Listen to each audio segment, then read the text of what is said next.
লোক লিখেছেন আল মাহমুদ। আমার মায়ের সোনা নোলক হারিয়ে গেল শিশির, হেতায় খুঁজি সারা বাংলাদেশে। নদীর কাছে গিয়েছিলাম, আছে তোমার কাছে। হাত দিও না আমার শরীর ভরা বোয়াল মাছে। বলল কেঁদে তিতাস নদী হরিণ বেড়ের বাঁকে।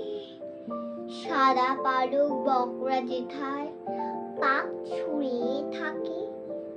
জল ছাড়িয়ে দল হারিয়ে গেলাম বনেতে, সবুজ বনের হরিণ খেয়ে করে রে ঝিকমিক।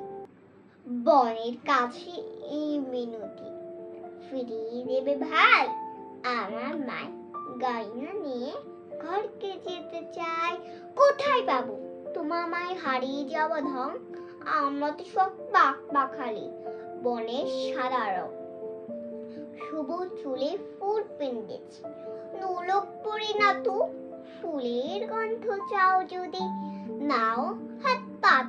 হাত পাতু বলে পাহাড় দেখাই, তাহার আহার ভরাবো। হাজার হরিণ পাতার ফাঁকে বাকিয়ে রাখে মুখ।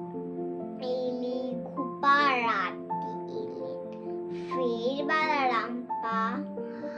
আমার মায় গয়না ছাড়া ঘরকে যাব না।